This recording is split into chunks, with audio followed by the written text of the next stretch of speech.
Hi, my name is Kiana Hamilton, currently a sophomore here at Westminster College, studying psychology. My name is Sydney Funk, and I'm also a sophomore here at Westminster College. Today we're going to be talking about different types of research designs. We are doing this project for our thinking and writing class for psychology. So the two different types of research designs that we're going to be talking about today is going to be the correlational design and an experimental design. A correlational study shows the relationship between two different variables. This allows us to see what kind of correlation they share with one another. Connecting words such as relationship and link are used in these types of research questions. So one main thing to remember when we are talking about correlations is that correlation does not imply causation. So this just means that when two variables do show a relationship with one another, it doesn't mean that one necessarily caused the other one to happen.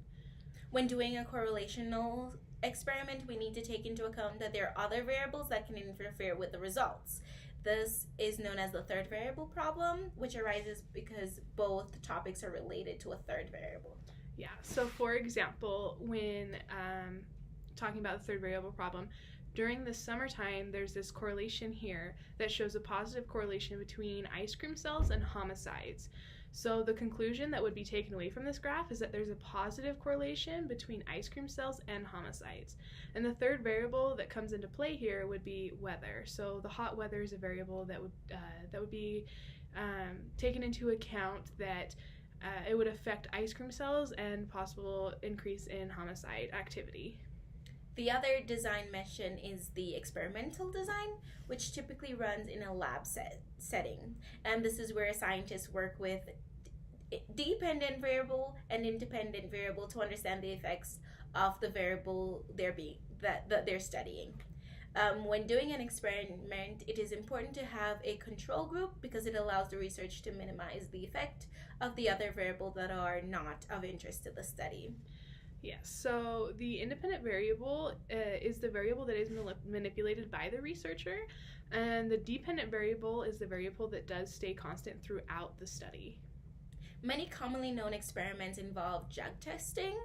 For example, one group will receive a medication that is being tested to help with, let's say, migraines.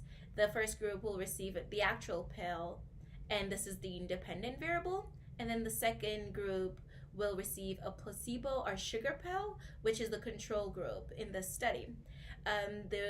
They will take the medication for the allotted time and express to the researchers if they feel the medication is helping or if it's not.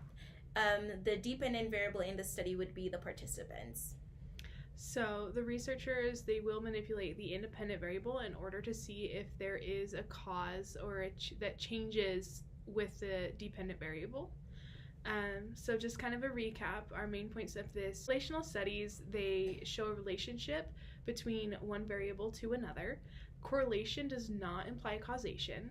We always need to think about the third variable problem when it does come to correlational studies.